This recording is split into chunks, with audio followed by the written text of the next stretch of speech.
other incarnations of the Lord where he appears in a royal mood are more formal, more rule-based.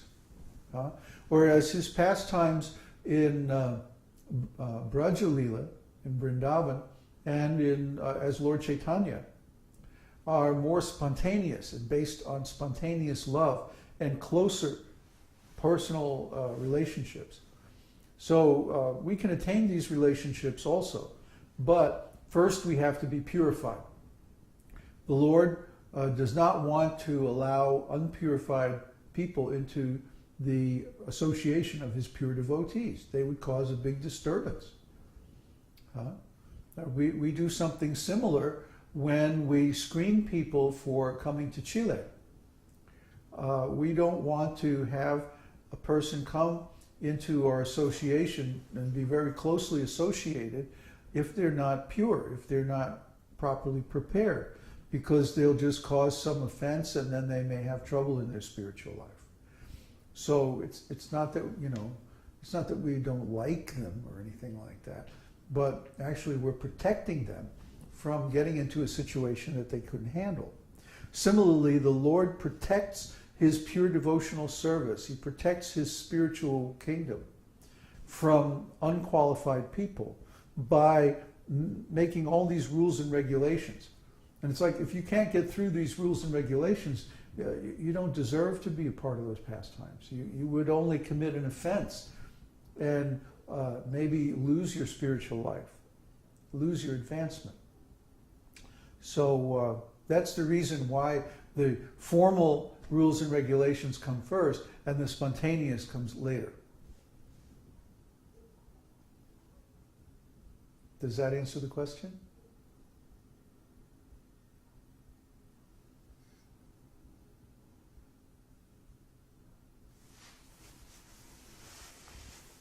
Regarding Svakiya and Parikiya. Svakiya means married conjugal love, and Parikiya means unmarried conjugal love. Yes, thank you. Oh, good.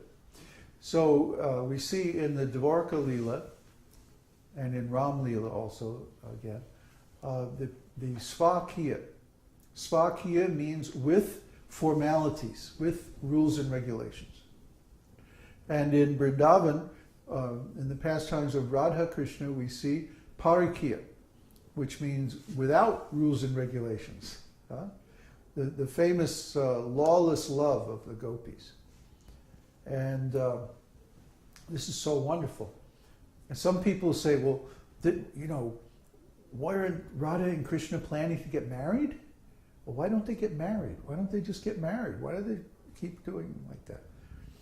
And the answer is that unmarried love is sweeter. And because it's Krishna, Krishna is not bound by so many rules and regulations. Whatever Krishna does is perfect. So he doesn't have to get married. We have to get married because we need regulations to restrict our sense gratification. Otherwise, we'll commit all kinds of sinful activities. We need those restrictions. But Krishna doesn't need restrictions because he's automatically pure. Everything he does is completely pure. So his relationship with Radharani and the other gopis is completely pure. And when people try to judge Krishna by mundane moral standards, they're actually committing an offense. They're actually saying that God is wrong. Krishna is wrong. In fact, Radha and Krishna were supposed to be betrothed, to get married. But Radha's grandmother, Purnamasi, stopped it by saying, no, there's some kind of astrological incompatibility. She stopped it. And she arranged Radha's marriage to Abhimanyu instead. And this led to all kinds of wonderful pastimes, which I'm not going to discuss because they're far too intimate. But you can look for them and you can find them.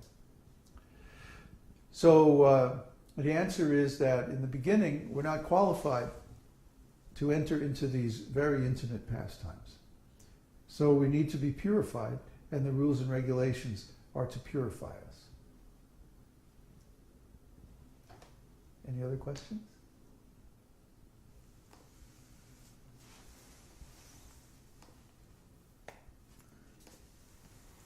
There's a question from David Lugan. Please comment on someone doing spontaneous devotional service and whether they automatically follow the regulative principles. Oh, yes. Yes. Spontaneous devotional service is a higher platform than regulated devotional service. So it implies that a person has internalized the process of regulated devotional service to the point where they don't need those rules and regulations anymore. Here's an example. A great composer or musician practices many years all kinds of rules and regulations. Long tones and scales and broken chords, arpeggios, all kinds of riffs. And the idea is to build certain fundamental responses, which are called chops. Once you build your chops, then you can break the rules. You see? Once you become a master musician or a master composer, you can break the rules, knowing that you're breaking the rules and knowing why you're breaking the rules to achieve a higher musical effect, a new form of expression or something like that. So in the beginning of anything, you have to follow the established path set down by the expert practitioners who have gone before you. To be recognized as a valid practitioner of anything, music, art, even law or doctor, medical science or physical science or anything, any kind of discipline, even a blacksmith. You have to apprentice to become a master.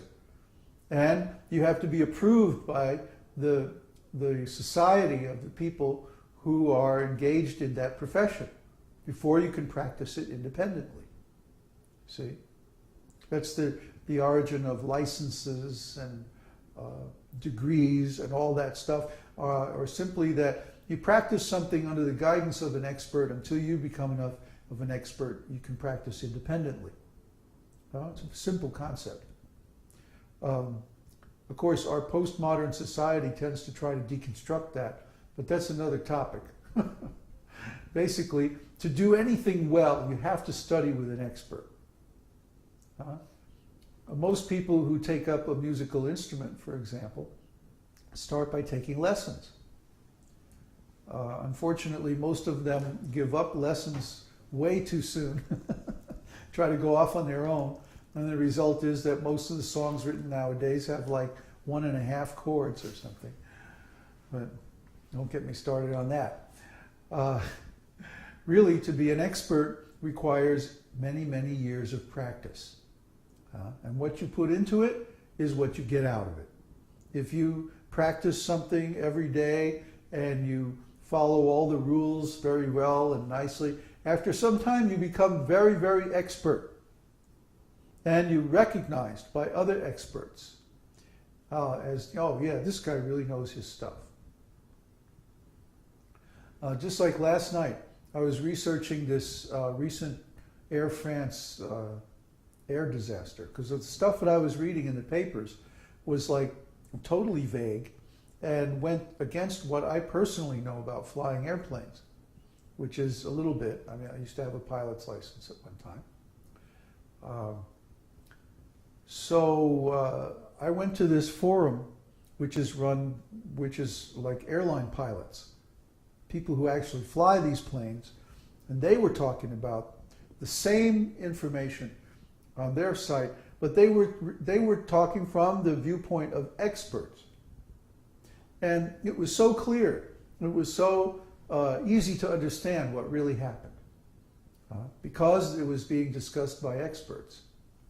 Whereas the amateur news reporters who had never flown a plane in their life they didn't really know what they were talking about, and so they got it all wrong. So this happens in spiritual life too. The people who refuse to study with the actual experts get it all wrong. Huh? We read so much nonsense. If you go looking into spiritual topics on the internet or whatever, you'll find so many frauds claiming to represent the Vedas, but they got it all wrong. And the proof is that none of their disciples are becoming self-realized. They're not expert. They're not becoming purified.